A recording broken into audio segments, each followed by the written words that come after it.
Hey guys, HDvee here and welcome to a brand new video. Today we've got quite a few things to go over. We've got some new mystery gift information from the latest update for Pokemon Scarlet and Violet. We've got new DLC updates for the Generation 9 games and then a few other bits and bobs to go over as well. A lot to break down today, so if you're excited for the video, drop a like down below. Leave a comment with your thoughts on anything we cover in today's video. Subscribe if you're brand new. Ring the notification bell. With all of that out of the way though, let's get into the video and I really hope that you enjoy. So, starting things off, let's go over the latest mystery gift news. Basically, this was changed in the most recent Pokemon Scarlet and Violet update, which obviously is version 1.2.0. It was tweeted out by Anubis, who of course is one of the big data miners in the community, and they posted saying Scarlet and Violet version 1.2.0 made a subtle change to mystery gift scale values. If the scale isn't locked, Humungo/Teensy marks are only 1 in 256 for each. So every time you redeem a mystery gift, if it isn't locked, the scale, then you have a 1 in 256 chance of getting a Humungo Pokemon or a Teensy Pokemon, one of those Pokemon with like a really rare mark. It then goes on to say in version 1.1.0, mystery gift scale was randomly generated as 0127 plus 0128. This made either a 0 or a 255 scale a rare 1 in 16,512. So this was one of the updates in the latest update, one of the tweaks. So basically it's a lot easier now to get either a massive Pokemon or a very small Pokemon as a mystery gift. They then go on to say the April 1st Lechonk and DLC Hisuian Zoroark are locked to an average scale of 128, both 1.2.0 only. This means that sadly the Lechonk cannot be maximally Lechonky. The Fly Pikachu, the Gorganical, and Birthday Flabebe gifts are all random scale. This explains why they revised the Fly Pikachu and Birthday Flabebe mystery gifts midway through 1.1.0. They were changed to be compatible with how 1.2.0 handles random scale values. As usual, Teensy/Humungo do not affect mystery gifts, only random wild Pokemon. So yeah, that's basically just kind of like the small update. So you basically now, with a future mystery gift, as long as it's not locked, you have a much higher chance of getting the Humungo mark or the Teensy mark. Of course, it won't basically pop up straight away. You have to go to Mezagos, you have to go to that woman at the kind of fountain place who's got the 2 Pachirisus. She will tell you if you have like a Humungo Pokemon or a Teensy Pokemon. So whenever you get a mystery gift Pokemon, go over there and you'll have you've got a 1 in 256 chance now of getting either one of those marks, as opposed to the 1 in 16,512. So that's the mystery gift update that I wanted to go over. So a massive shout out to Anubis for always keeping us up to date with the data mines and stuff for all the most recent updates. This may change in the April update. We don't know, because obviously we are getting a big update at the end of this month.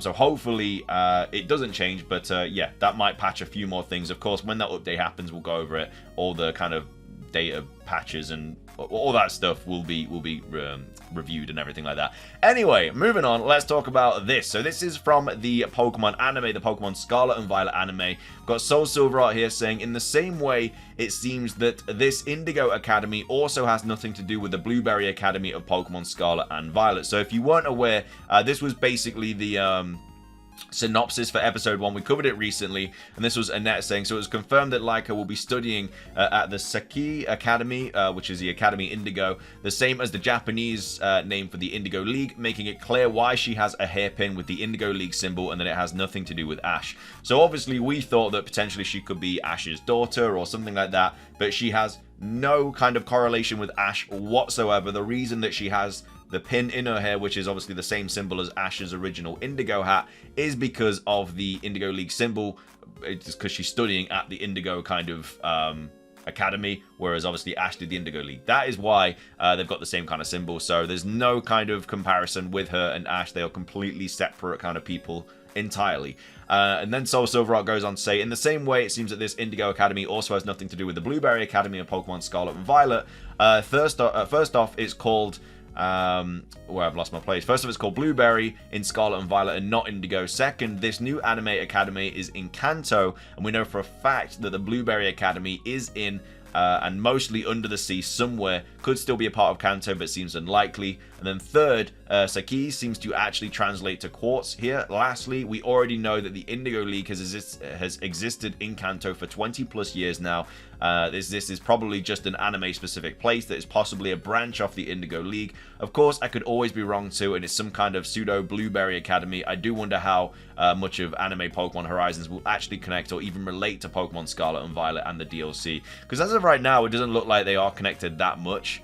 Simply because the main characters aren't in the kind of opening, and as well as that, there's just a ton of other characters that just aren't in the games that are in the Pokemon Scarlet and Violet anime. Then goes on to say, this is a very curious point that actually does seem to connect the Blueberry Academy to Laiko. Also, Ken Sugimori designed Laiko and did this concept art, which share a few similarities with the new Pokemon Scarlet and Violet EX characters. Could just be an international kind of theme though, but basically the new girl character, I can't remember her name off the top of my head, but she basically has this bag, so does the boy character, and that is the same bag that Laiko is wearing as well. And these are of course kind of two new people in the DLC that accompany you to the Teal Mask DLC and the Indigo Disc DLC, so you never know, maybe there are similarities with this new Indigo Academy and the Blueberry Academy. Maybe the Indigo Academy is going to be referenced in the DLC. I don't really know why they're going back to Kanto in the Scarlet and Violet anime. I don't really understand why they've done that. I don't know why they don't just take place in Paldea, but either way, that's just some interesting stuff about the anime, and there could be some more connections. So yeah, look out for the Indigo Academy in the Pokemon Scarlet and Violet DLC, because there's a few mysterious ones that are just kind of like popping up and stuff. And then also after that, finishing things off, we have this to talk about here. So this is about the Teal Mask and where it's supposed to be like set and everything like that. So this was tweeted out by Soul Silver Art saying the Teal Mask DLC is clearly meant to be set in the summer. The real Kitakami has summer festivals, as do many other places in Japan where people wear masks, and of course wearing masks is the big theme of the Teal Mask. It's in the name, and as well as that, it seems that we are going to be getting special terraforms that have something to do with these masks and hats. So yeah, going to be a lot of mask kind of talk, and I guess just parts of masks or whatever, just a lot of mask themes in the Teal Mask DLC. And then he goes on to say, it's also clearly meant to be a summer break field trip from Paldea. Therefore, I'm convinced that the first part of the DLC was meant to release in summer 2023 to fit in with this theme, but was ultimately delayed. Because of course, remember when we had the Isle of Armor, that was released in June, which was obviously summer. Sadly, like I said in the QT, delays were the biggest thing I'd be disappointed with when it came to the presents on Pokemon Day. While of course I do understand that they probably needed more time to deal with the Pokemon Scarlet and Violet issues, as well as polish the DLC. The one good thing is if DLC 1 was meant to originally release in the summer, then they're probably still shooting to release it as close to summer as possible. Maybe it could even release in late August or early September, I can dream. However, if it truly was delayed from the summer to the fall, that leaves us with the same question. Does this mean they delayed or will delay the Indigo Disc DLC as well? More info about this in the follow-up tweet. Big thanks to Sung for the fun information.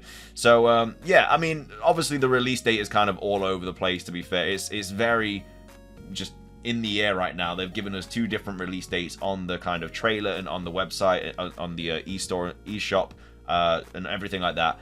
And also, what's more about that, the real world Kitami is that they actually have a local summer festival where people wear masks and dress up only to dance the Only Swords dance. Considering Game Freak is Japanese, they definitely had this in mind. So we know there's a lot of connotations from this kind of this festival in Japan with the Teal Mask. It's clearly where they are taking all the kind of ideas from, and it's just what it is obviously based on.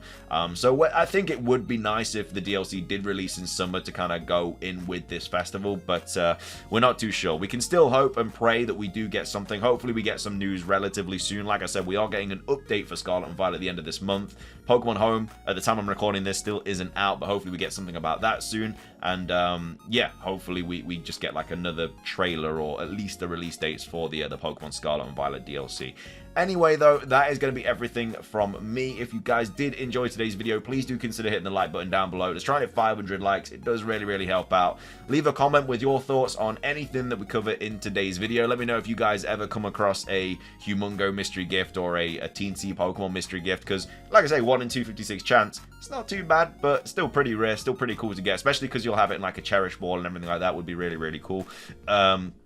Let me know your thoughts on this as well. Do you think the Indigo Academy will have any kind of significance in the Pokemon Scarlet and Violet DLC? And again, these could just be like different kind of parallel characters. You just don't know. And then also, when do you think the games are going to have their DLC released to all of us? That is everything, though. Thank you for watching. Have a fantastic rest of your day. And until next time, peace.